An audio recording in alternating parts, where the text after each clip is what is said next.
My husband's laugh drifted from behind my daughter-in-law's curtains, a laugh he swore was meant for business meetings, not her living room. My chest tightened, but instead of storming in, I gripped the pie dish in my hands and turned away, my mind already moving faster than my pulse. The first move had to be mine, and it had to be silent. Little did they know, this was just the first thread I planned to pull from their perfect little tapestry. Before I continue the story, please subscribe to the channel and leave a comment letting me know where you're watching from. I set out that afternoon with nothing more on my mind than delivering a warm apple pie to my daughter-in-law. The air carried the faint scent of oak leaves, damp from the morning dew, and the sky hung low with heavy gray clouds. Dallas autumns had a way of feeling both familiar and unsettling, as if the seasons themselves were holding their breath. My hands rested lightly on the steering wheel, the pie secured in the seat beside me. I hummed along to the radio, thinking of the last time I'd visited unannounced, back when the boys were little and my knock at the door was met with eager footsteps. The streets were quiet in this part of the neighborhood, the kind of stillness that made each passing moment seem deliberate. Mailboxes stood like sentinels along the road, their paint chipped in places, their flags down. I turned the final corner toward her street, already picturing her surprised smile, maybe even an invitation to stay for coffee. The thought warmed me more than the soft cardigan wrapped around my shoulders. As I slowed near the gate, a shape caught my eye. A car, parked a few houses down, half hidden beneath the low-hanging branches of a massive oak. I would have missed it entirely if not for the way the light shifted through the leaves, glinting off a familiar curve of chrome. At first, I dismissed it as a neighbor's, but something in my chest tightened, an instinct nudging me to look again. I rolled forward, my eyes tracing the line of the rear bumper. There it was, the faint crescent-shaped dent on the left side, the same dent I'd seen every morning in our driveway for years. My pulse stumbled. It couldn't be. He had told me that car was at a friend's garage for repairs. My fingers gripped the steering wheel until my knuckles blanched, and for a moment, the air in the car felt too thin. I pulled over, far enough that no one in the house would see me. The curtains on the front window were drawn, but not completely. A narrow slit revealed the faintest movement, a shadow gliding past, then pausing. My stomach knotted. I leaned forward, straining to see more, but the distance kept me in suspense. In my mind, I began sifting through explanations. Maybe he had stopped by to drop something off for our son. Maybe he'd gotten the car back early and forgot to mention it. Each scenario felt thinner than the last, but I clung to them as if holding on could rewrite what my eyes had already told me. Memories surfaced, odd little gaps in his stories, evenings he came home late without reason. I had brushed them aside then, telling myself not to make trouble where none existed. Pie still in hand, I stepped out of my car and started toward the gate. The wind had picked up, tugging at my sweater and rustling the leaves overhead. My steps felt heavier with each yard I closed between us. Another movement in the window. A man's silhouette, leaning close to someone I couldn't see. Even at this distance, I recognized the slope of his shoulders, the way he tilted his head when speaking softly. And then I heard it. Muffled, almost swallowed by the thick air, but unmistakable. His low, intimate laugh. The same laugh I'd once heard in the quiet of our kitchen at midnight. My fingers tightened around the pie dish until it pressed into my palms. Something inside me shifted, a fracture I couldn't quite name but could feel spreading fast. I hadn't meant to hear it, but once I did, I couldn't unhear it. I drove home with my hands gripping the steering wheel tighter than usual. The late afternoon sun dipped lower, casting long shadows over the quiet suburban streets. Children played tag on neatly trimmed lawns, their laughter piercing the thick fog of my thoughts. Sprinklers clicked and whirred, spraying arcs of water that glistened in the fading light. Everything looked so normal, so painfully ordinary, while inside me something had cracked wide open. I replayed the muffled laughter I had heard yesterday, the unmistakable timbre of my husband's voice. My mind tried to make sense of it, tried to stitch together a narrative that didn't end with betrayal. But every stitch unraveled faster than I could pull the thread tight. When I turned onto our street, I slowed, scanning the driveway. His truck was already parked there, the one he claimed had been in use for business calls. My pulse jumped. Inside, he greeted me with the same casual warmth as always. "Hey, you're home early," he said, leaning on the kitchen counter as if the world hadn't shifted for me less than 24 hours ago. He mentioned he'd been visiting a client yesterday afternoon, somewhere not too far from our daughter-in-law's neighborhood. His tone was smooth, offhand, as though it were an afterthought. I nodded, forcing a polite smile. Confrontation would get me nowhere. I'd been down that road before. Every attempt in the past had ended with me questioning my own memory, my own sanity. Gaslighting had a way of wrapping itself around my words until I no longer trusted them. This time, I would wait. Watch. The next morning, as I was tidying the breakfast dishes, the phone rang. I recognized the voice. Mrs. Thompson, my daughter-in-law's neighbor. She chatted briefly before slipping in the detail that made my stomach tighten. She'd seen family leaving the house late last night. "Looked like your husband," she added lightly, as if she were mentioning the weather. I kept my voice steady, playing the part of the uninformed spouse. "Oh, I didn't realize," I said, drying my hands on a dish towel. Inside, the pieces were shifting into a picture I didn't want to see. Later that afternoon, I carried groceries in from the car, the paper bags rustling against my coat. As I stepped into the garage, my eyes fell on his shoes by the door. Mud clung to the soles, speckled with blades of grass I knew too well. My daughter-in-law's yard had that exact patchy, uneven turf, always a little damp from overwatering. I crouched, lifting one shoe, brushing my fingers over the dried grass. It wasn't just a coincidence. I could see him there in my mind, standing on that lawn, laughing behind closed curtains. The knot in my chest hardened into something sharper. I stood in the cool dimness of the garage, the hum of the refrigerator filling the silence. Holding the shoes, I felt my heartbeat in my fingertips. I knew I couldn't let this go, but charging in without proof would only set me up for another round of denial and deflection. No. If I was going to get answers, I'd have to start looking where no one wanted me to. The kitchen felt cavernous in the early morning quiet, every tick of the wall clock echoing louder than it should. The coffee pot gurgled steadily on the counter, its steam curling upward in lazy spirals. I stood barefoot on the cool tile, hands resting on the edge of the counter, listening to the silence that had replaced last night's unease. My husband had slept soundly, or at least pretended to. I hadn't. Every time I closed my eyes, I heard his voice from the day before, light, casual, the way he said he'd been meeting a client. My mind kept prodding the memory like a sore tooth, unable to let it rest. I tried to distract myself by setting the table for one. He'd already left early for work, another convenient habit of his. I poured my coffee, the scent rich and familiar, and thought about how many mornings I'd stood in this same spot, convincing myself that odd absences were nothing more than coincidences.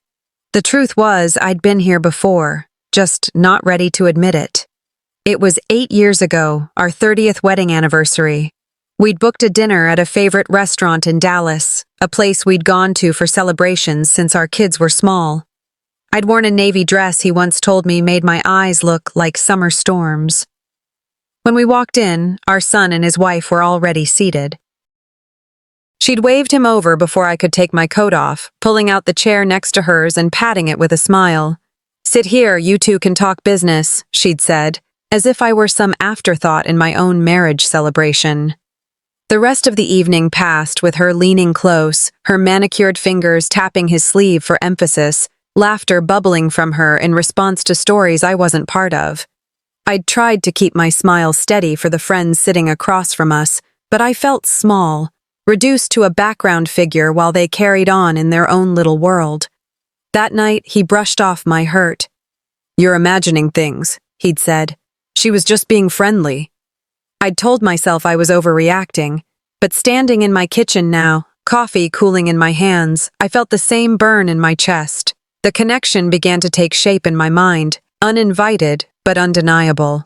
Her sudden closeness to him had started not long after the fight over the lake property. Our family had gathered to discuss dividing the land my parents left me, and she'd argued, sharply, almost personally, that it should be sold and the profits split. When I refused, she'd gone quiet, but not before giving me a look that felt like a warning. A few weeks later, she and my husband were working together on some matter I was never told about. I'd buried the suspicion back then, convincing myself it was better not to stir trouble. But now the pieces fit in ways I couldn't ignore. I set my mug down with more force than I intended, the clink loud against the table. I wasn't going to float in this fog any longer. If there was a truth to uncover, I would find it. I opened the drawer by the phone, rummaging past takeout menus and old notepads until my fingers found the worn spine of my address book. Flipping through pages softened by years, I stopped at a name I hadn't dialed in over a decade. Someone who knew how to ask questions quietly and get answers without leaving a trail. If the past was coming back, I thought, running my finger over the faded ink, I'd be ready for it this time.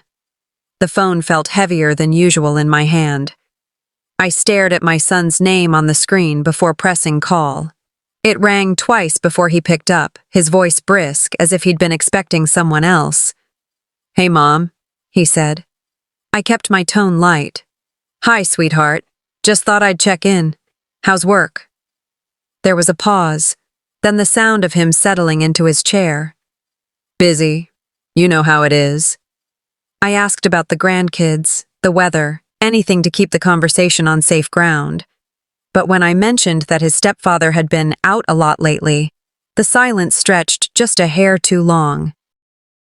"Yeah, well, he's got his clients," he said finally, his words wrapped in a careful neutrality that only made me more suspicious. I didn't push. Not yet. Of course, just wondering if he mentioned anything about stopping by the cafe. Another pause. Not to me. His voice was clipped now. "Listen, I've got to get back to work, Mom." We said our goodbyes, but I could still hear the edge in his tone long after the call ended. It wasn't anger, it was defense. He was protecting someone, and I had a feeling it wasn't me. The next afternoon, I decided to pick up an order from our family-owned cafe. It was a place that had once felt like mine as much as anyone's, where I used to help decorate cookies with the grandkids or make sure the coffee pots were always full. Her car was there before I even turned into the lot. My daughter-in-law's shiny black SUV angled into a corner spot. Odd. She wasn't scheduled to work today, and yet here it was, parked like it belonged. Inside, the place smelled of cinnamon and fresh bread, but something was off. The young barista greeted me with an overly polite smile, her eyes darting toward the kitchen before landing back on me. "I'm here for my order," I said. "Of course, Mrs. Crow." She turned quickly, calling to someone in the back. "Order for pickup." The other staff members kept moving, but they didn't meet my eyes. Even the cafe manager, a man who'd once laughed easily with me over the espresso machine, gave a nod so brief it could have been a mistake. I left with my pastry box, but the weight of it in my hands felt like more than just sugar and flour. Later that evening, I found myself face to face with her in the driveway. She was pulling in just as I was taking out the trash. "Evening," I said, giving her a pleasant smile. "Evening," she replied, stepping out of her car with a tote bag slung over her shoulder. "Funny how small towns keep big secrets," I said casually, as if I were talking about the weather. Her step faltered, just for a second. Then she smiled, a little too brightly, her voice dipping into a higher register. "I suppose they do." We stood there a moment longer, neither of us looking away. She was trying to figure out how much I knew. I was letting her wonder.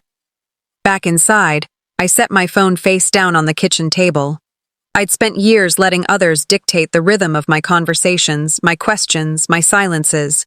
Tonight felt different. I'd spoken in a way that made her doubt herself, and that doubt was power. Some truths needed to be seen, not heard, and I was ready to see them, up close.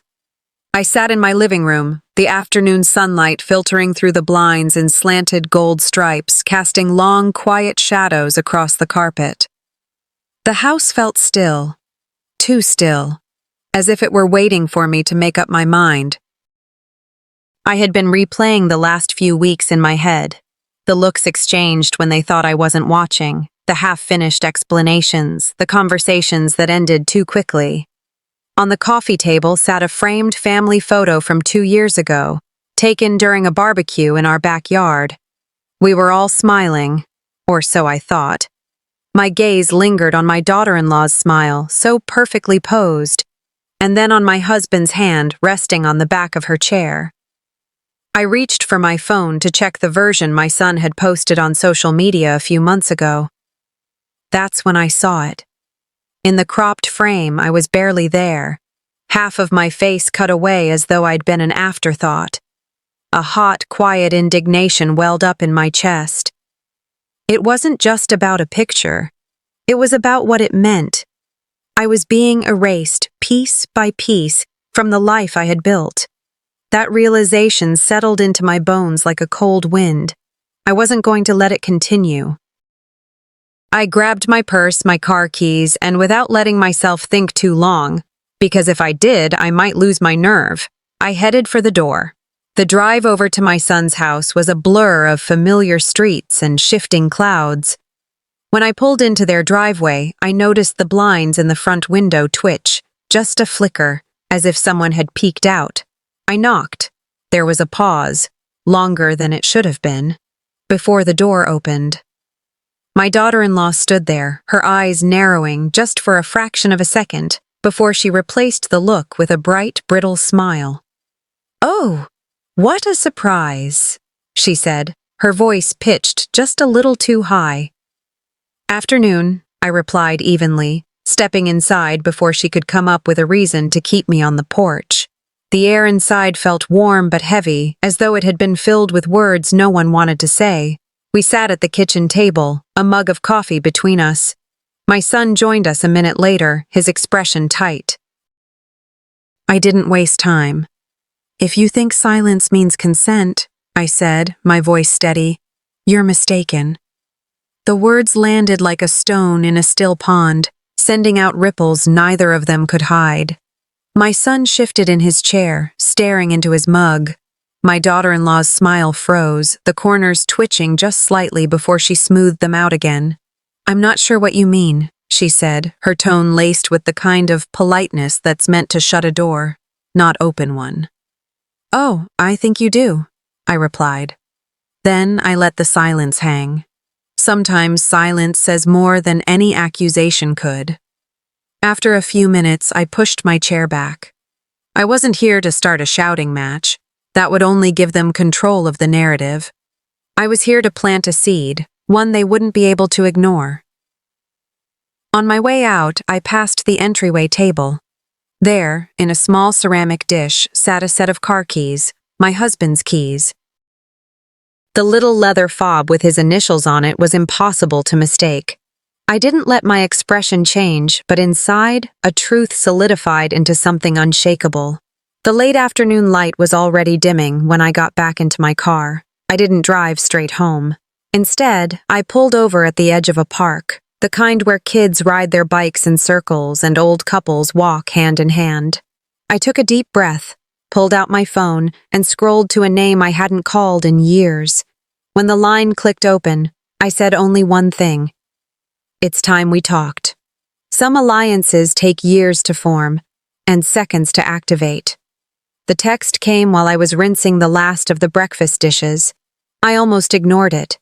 Another group message from the church ladies, I assumed, but the preview caught my eye. It was from my husband, only it wasn't to me. "I'll be there by 4. She doesn't need to know." The phone felt heavier in my hand. My first thought was that it was a wrong number. But then I saw the name of the recipient, half hidden in the preview. My son. My own son. The words settled in my chest like a cold stone. He'd been invited to something. Something I wasn't supposed to know about. I read the message again, each word cutting a little deeper. There was no mistaking it. I set the phone down, the quiet clink on the counter loud in my ears, and stared at the pale Texas afternoon through the kitchen window, a gathering without me, not by accident, by design. By the time I drove to my son's house, the shadows had lengthened across the lawns, and the air smelled faintly of charcoal. I didn't bother to park discreetly. My tires crunched over gravel loud enough to be heard from the backyard. Laughter drifted over the fence. My husband's laugh, low and easy, mingled with hers. My daughter-in-law. I walked through the side gate without knocking, piecing together a smile that I knew didn't reach my eyes. The moment I stepped into the backyard, the sound stopped. It was as if someone had pressed mute. My husband, beer in hand, turned too slowly to be surprised.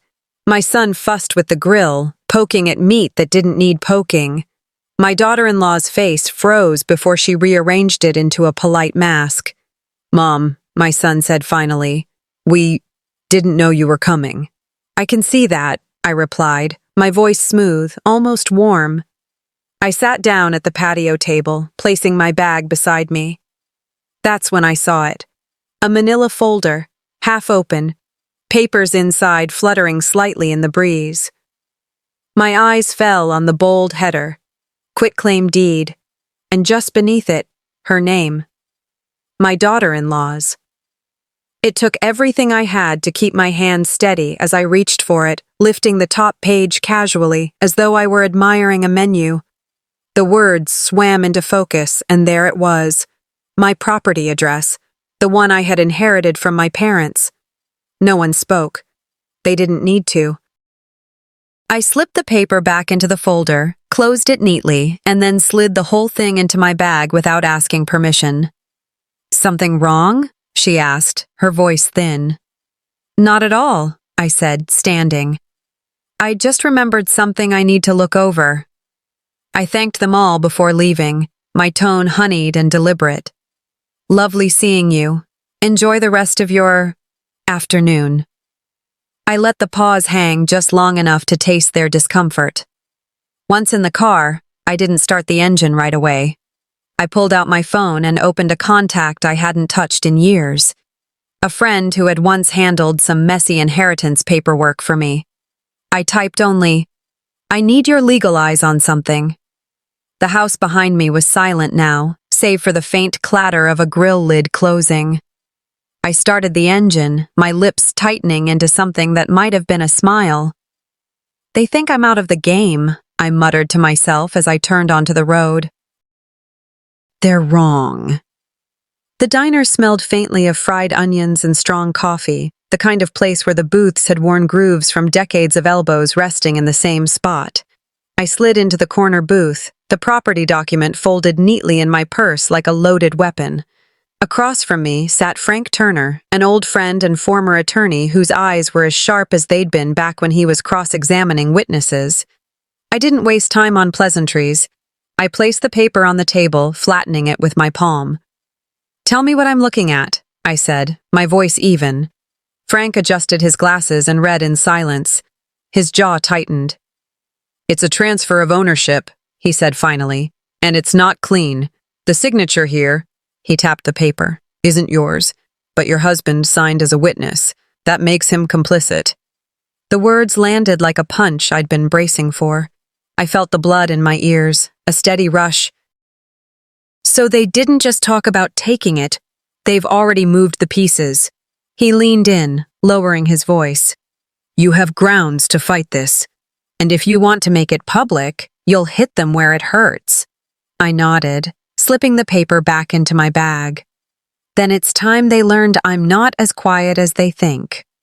2 nights later, I heard through the small-town grapevine that my daughter-in-law had arranged a family dinner at the nicest restaurant in town. No invitation had found its way to me, which only confirmed what it was, a staged show of unity, minus the one person who might ruin the picture. I stood in front of my mirror, pulling the zipper up on a red dress I hadn't worn in years. The fabric clung in all the right places, the color loud enough to be a statement. My husband always said red was too much for family gatherings. Tonight, That was exactly the point. When I walked into the restaurant, the hostess's eyes flicked toward the back where a large table sat. My family, my blood, and the woman who married into it, was arranged like a magazine ad for Harmony. My husband at the head, my son on his right, my daughter-in-law glowing like she'd curated the scene herself. I didn't wait to be invited over. "Evening," I said, letting my gaze sweep the table. The greetings came with brittle smiles, too much sugar in their voices. My husband gestured to an empty chair as though it had been waiting for me all along. Dinner was a theater performance. Chatter about the weather, the high school football team, a new development going up on the edge of town. I bided my time, sipping iced tea, watching the careful way they avoided certain topics. Halfway through the main course, I set my fork down. "Funny thing," I said lightly. "I came across some paperwork recently. Seems the house isn't the only property shifting hands these days." The word slid into the conversation like a shard of glass. My daughter-in-law's shoulders stiffened, my husband's hand twitched toward his glass. My son stared down at his plate, pushing a green bean back and forth like it had answers. "Oh," my husband said, forcing a chuckle. "You must be mistaken." "I'm not," I replied, my tone still calm. "And I think you all know it." Silence stretched, thin and sharp. My daughter-in-law's smile returned, brighter than before but with none of the warmth. "We can talk about this later," she said, her voice honeyed and tight. "I'm sure we will," I said, leaning back. When dessert menus came, I stood instead. "Thank you," I said loudly enough for nearby tables to hear, "for serving the real homeowner tonight." I placed an envelope in the center of the table, photocopies of the original deed.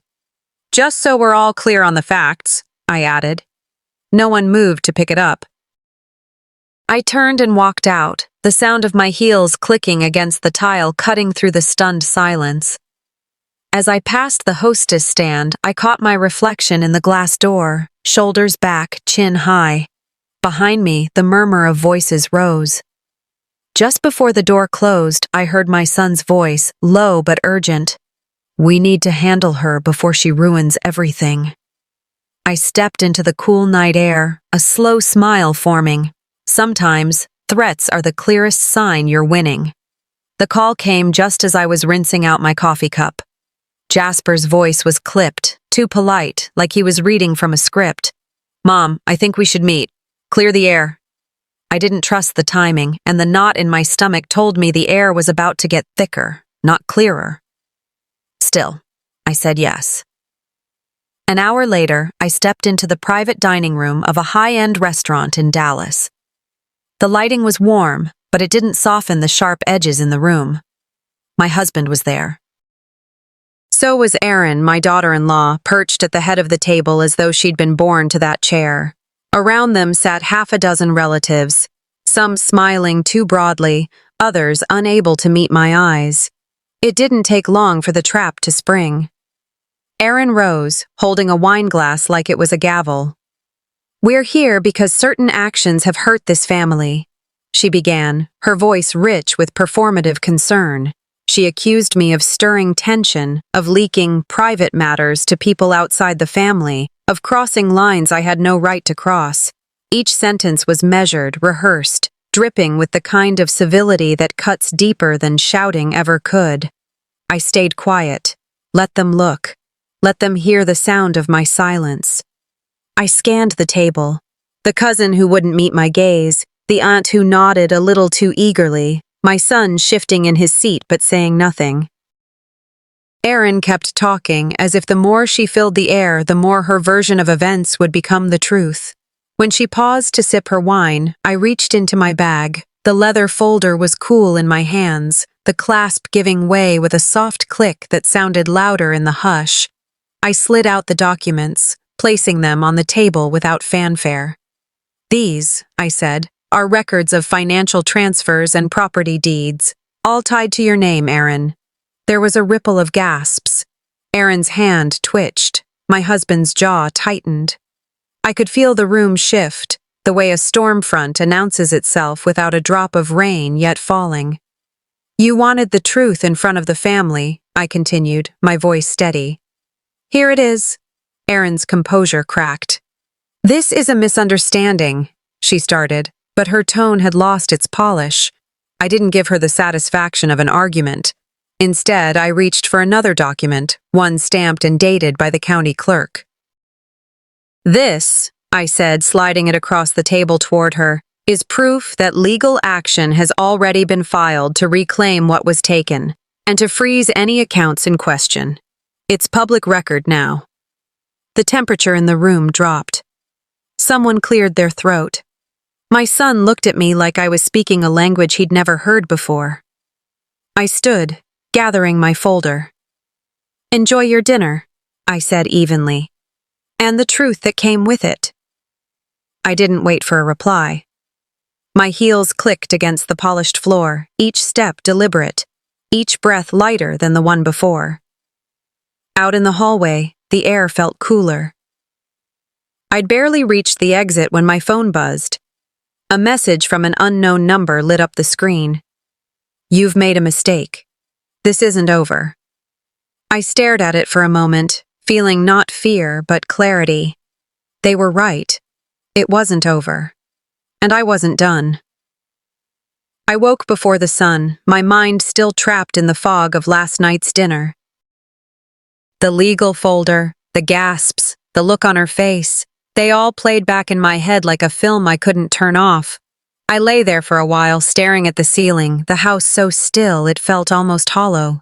Even the air seemed colder this morning, like the walls themselves had absorbed the tension. My phone sat on the nightstand, dark and silent.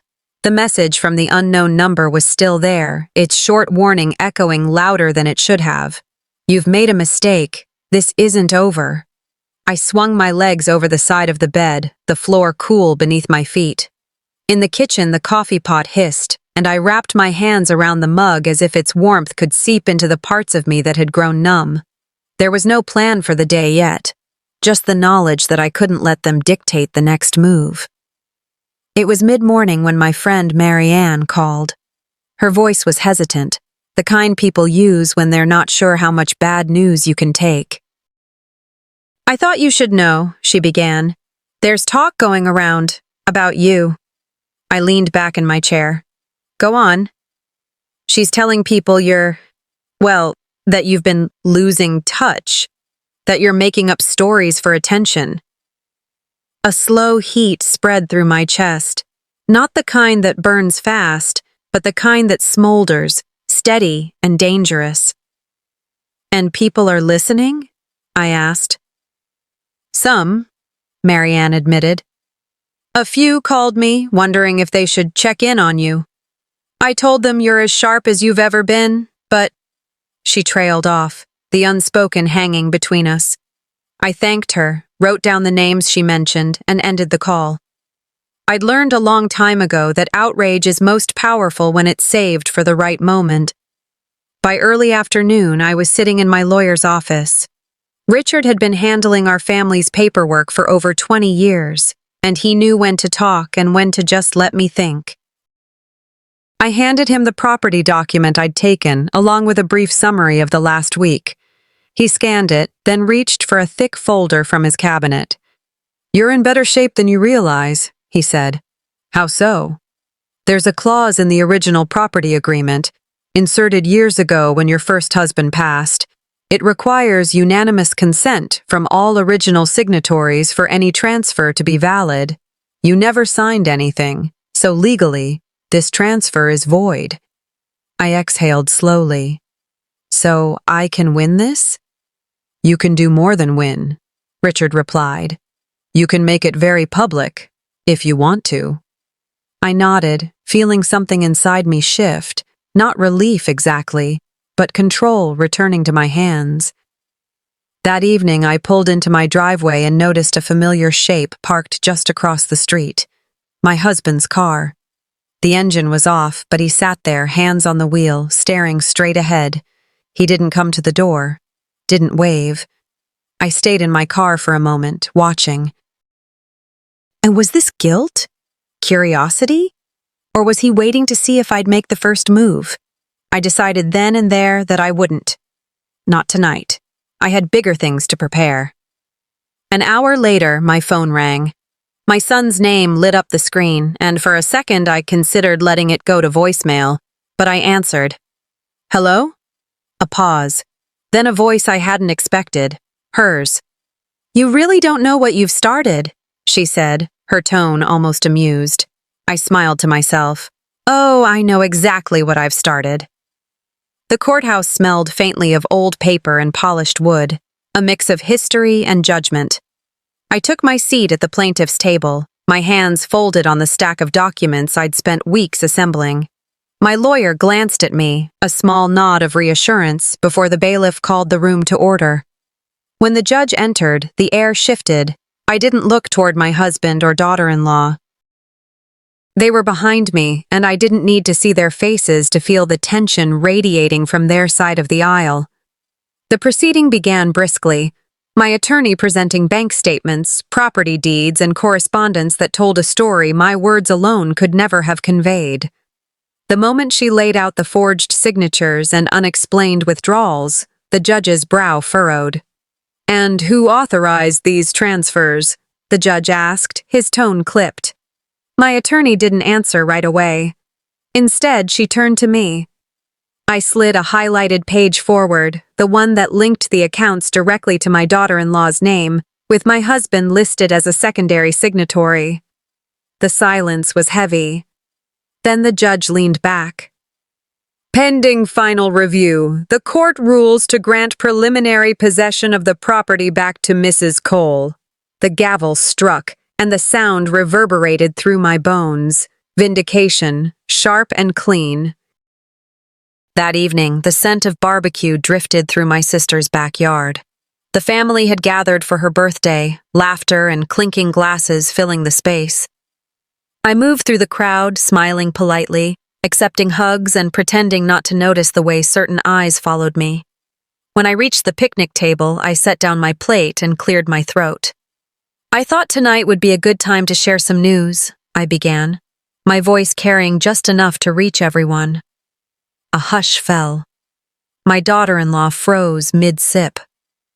The court has ruled, provisionally of course, in my favor regarding the property. The evidence was compelling. I let my gaze rest on her just long enough for her smile to falter. She tried to speak, but my son placed a hand on her arm, shaking his head slightly. His eyes met mine, uncertain, maybe even remorseful, before he looked away. I kept my tone even, my words precise.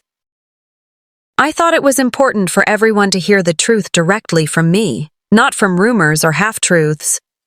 The conversation splintered after that. Some relatives leaned toward me, offering quiet words of support. Others avoided my eyes entirely. When most of the guests had gone, I stepped out onto the porch, letting the cool night air wash over me. That's when I heard his footsteps. My husband joined me, hands in his pockets. You didn't have to do it this way, he said, his voice low.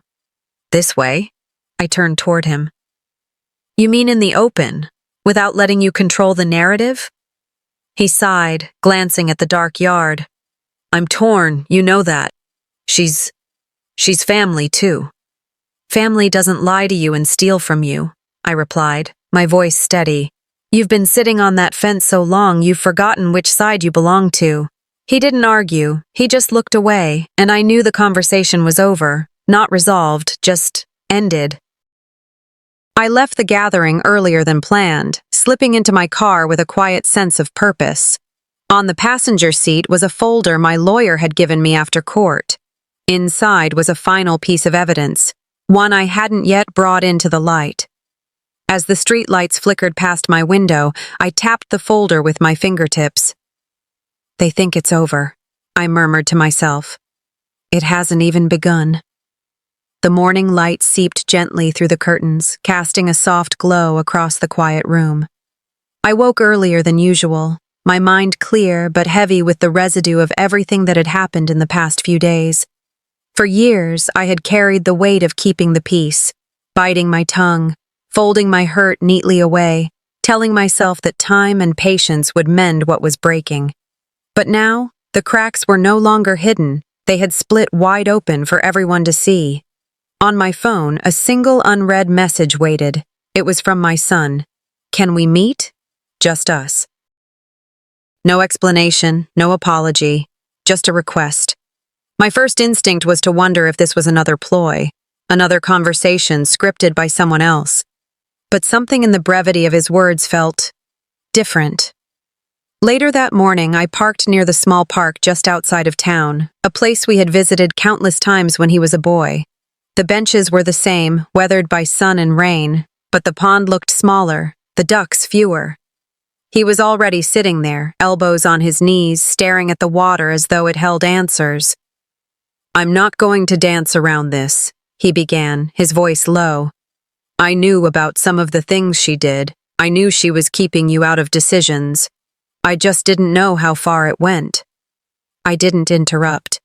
The weight of his words needed its own space. "She's my wife," he continued. "I thought I could keep both of you, but every time I tried to push back, she made me feel like I was choosing between you and my marriage." He glanced at me then, his eyes shadowed with regret. I let a long silence pass before speaking. "Do you know why I kept quiet all those years?" He shook his head. "I wanted you to have the life I never had," I said. "When you needed tuition money, I sold my mother's jewelry. When you wanted to start your business, I signed the loan in my name so you wouldn't carry the debt. I never asked for thanks, but I did expect respect." He looked away, blinking quickly. "I didn't mean for it to turn into this." "None of us ever mean for it to," I replied softly, "but we make choices, and now I'm making mine." That evening, the front door creaked open and my husband stepped in. I hadn't seen him since the gathering. He looked tired, but not in a way that made me want to ask if he was all right. "Can't we just let it go?" he said after a long pause. "For the family's sake?" I studied him for a moment, searching for even a flicker of understanding in his expression.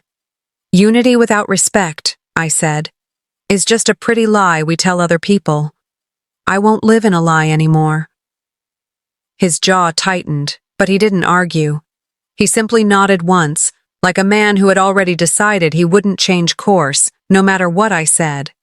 Later, I opened the old cedar chest in the corner of my bedroom and began sorting through photo albums. Some I kept, moments that still warmed me despite everything. Others I set aside, ready to let go. Every picture was a choice: keep or discard, just like the people in them. Before bed, I called my lawyer. "Go ahead with the final filings," I told her. "Don't wait for me to confirm again. This isn't about who supports me anymore." When I hung up, I closed one of the albums and ran my hand over the worn leather cover. "Some ties are worth cutting," I whispered. The morning began without urgency. Sunlight spread slowly across the kitchen table, catching the rim of my coffee cup as I reviewed the day's plan. At 10 o'clock sharp, I walked into my lawyer's office for the last time. The folder on her desk was thick, but neatly tied with a blue ribbon. "It's done," she said with a small smile. "Every filing is final. The property is back in your name and the accounts have been settled. Permanently." Her words landed softly but carried a weight I had been shouldering for months.